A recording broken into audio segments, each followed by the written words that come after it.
So if I say the name Ronald McDonald, what is the first thing that comes to your mind? Probably cheap hamburgers, right? Well, what if I told you that the chain of fast food restaurants is probably one of the least interesting things about the history of that surname? To many, it's a proud reminder of their ancient lineage.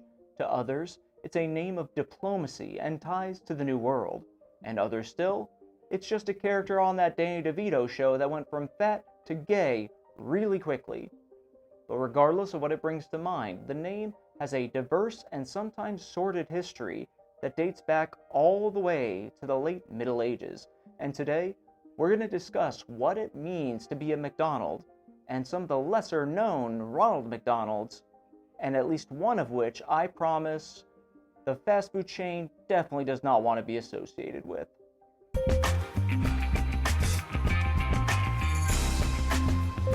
If you read the title of this video or have the closed captions on, you may already be thinking, why is he combining McDonald's with MacDonalds? Aren't they two completely different lineages? Well, not really. And there are a lot of misconceptions about this. So, Mac with an A is a prefix that's used in Scotland and Ireland that comes from Gaelic, and it generally means son of. Basically, it was used as a way of determining someone's direct lineage based on their father's name or job. In Western Europe, especially during the mid to late Middle Ages, having a surname was not standardized, even though other cultures like China had done so for over 1,000 years. Instead of having a family name to trace your lineage, you'd have a first name that was distinct, and your surname was usually something that was about you, like where you were from, your job, or who you were directly related to. And so a surname would commonly change from generation to generation. For example, if your father was a master named Dougal, your surname may end up being either MacDougal, meaning son of Dougal, or McMaster, son of the master.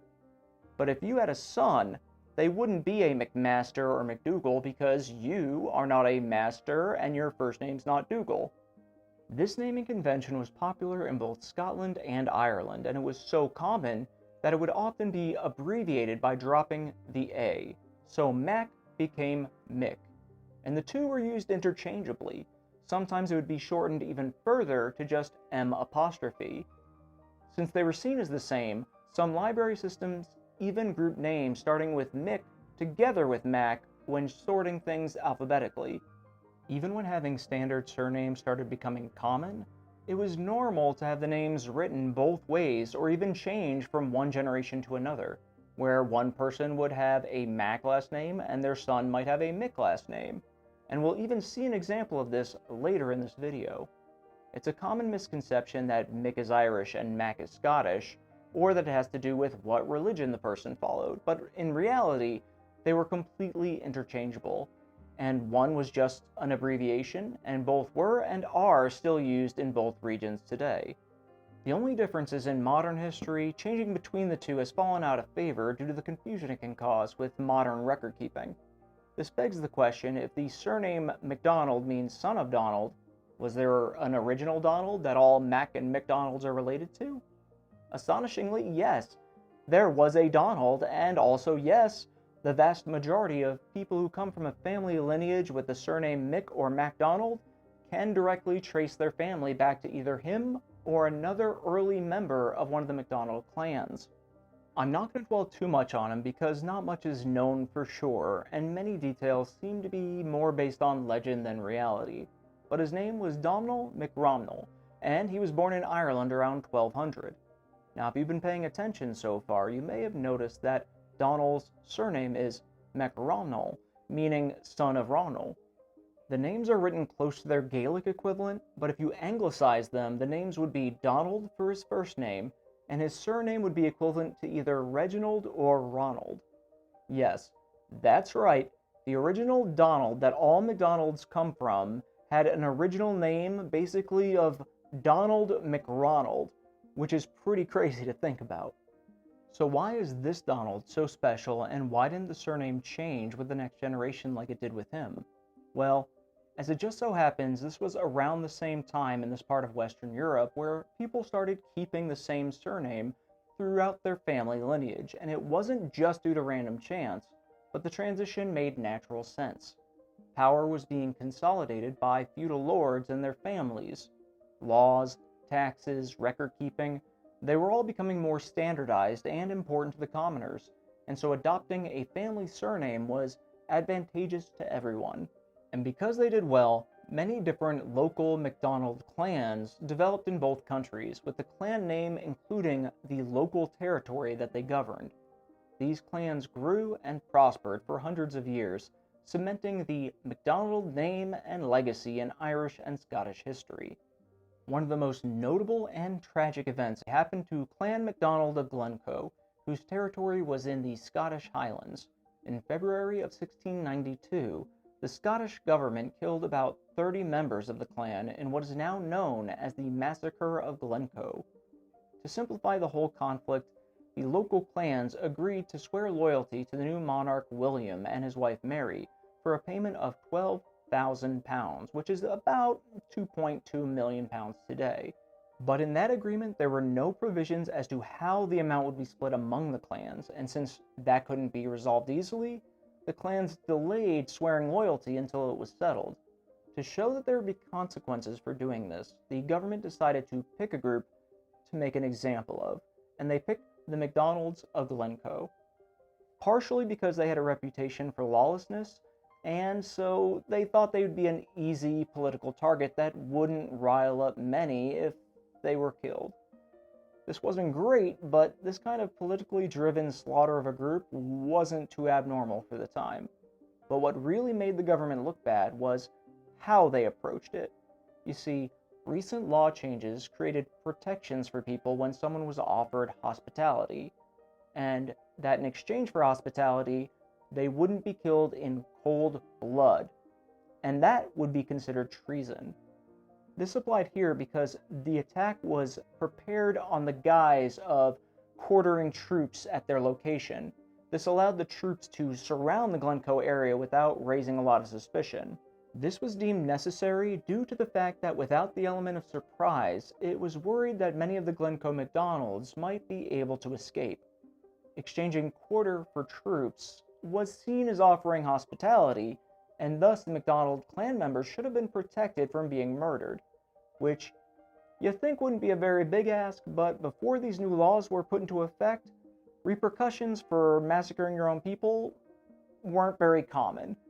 Despite the expectation that this unprovoked act of violence wouldn't make much stir, the depth of the betrayal was so tragic that it shocked the Scottish people and ended up having far-reaching implications in both Scottish and British history. So much so that George R. Martin stated that it was one of the major influences for the infamous Red Wedding banquet in the Game of Thrones series. Luckily, other MacDonald clans survived, and their descendants slowly spread throughout the world. Speaking of spreading throughout the world, did you know the name Donald is thought to mean one who rules or dominates the world through power?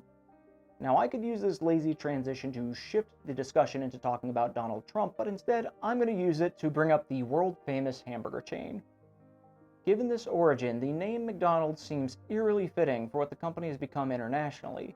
Like many other McDonald's, the company can also likely trace its origins back to the MacDonald clan, with the founders being Richard and Maurice McDonald. Sadly, the arguably most famous McDonald in history, Ronald McDonald, cannot say the same thing, as he comes from the fictional world of McDonaldland. On a side note, it's now my own personal headcanon that McDonaldland is like Valhalla for people named McDonald. Like, they go there after they die, and they can feast on Big Macs and Shamrock Shakes between epic battles against evil Grimace for all of eternity. Also, second side note, how did Ronald McDonald get taken down by childhood obesity, but not a single person has complained about how racist the portrayal of the character is? I mean, he has pretty much the most Scotch-Irish name imaginable, has flaming red hair, incredibly pale skin, has a diet that is just meat and potatoes. He is an American-style clown, which they are based off of alcoholic tramps and hobos. I mean, the only way they could make it more obvious if they did something like give him a stereotypical red nose that's associated with chronic alcohol use. Wait, what does he look like again? Son of a bitch! Now, personally, I don't really care much that he seems like a fairly obvious depiction of an Irish stereotype, but I find it weird that nobody else does either, which only furthers my theory that nobody cares if you're racist against the Irish. And since we're on the topic of alcoholic Irish stereotypes, we should probably mention my personal favorite Ronald McDonald, and that's the one from the TV show It's Always Sunny in Philadelphia, portrayed by Rob McElhenney. This former Big Mac has faced some recent criticism because of an announcement last week where he stated that he has taken the initial steps to legally change his surname to Mac. And that's right, with an A. Only further proof that Mick and Mac are interchangeable. But there have been several other Ronald McDonalds in existence, and there's one that I probably respect more than any of the other ones that we've discussed, and that is Ronald McDonald. And yes, I know how useless that reveal is even with the subtitles on. So in researching the various Ronald McDonalds, I stumbled upon something interesting, which is, in Japan, the McDonald's clown with the restaurant chain has a different first name. Donald. Yes, Donald McDonald, and this was done for two reasons. The first, Ronald is a very difficult name to pronounce correctly in Japanese, because the language does not have phonetic differences between R and L. Secondly, Japan already had a well-known Ronald McDonald, and yes, his name is spelled very differently. He was born in disputed territory in the Pacific Northwest in 1824, and at a young age he developed a fascination with the East, and so much so that he became determined to visit Japan to learn from them and in turn teach them about the West. It sounds simple enough, right? Well, until you realize that during this point in history, Japan was under a strict isolationist policy, and foreigners, if they were found in Japan, could face imprisonment or death.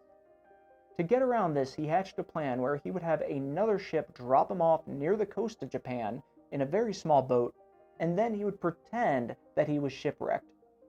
He believed that if he relied on their humanity, that would protect him from the consequences of breaking their isolationist policy. And it worked. He ended up teaching several samurai English, and he studied Japanese in Nagasaki for several months before returning to North America.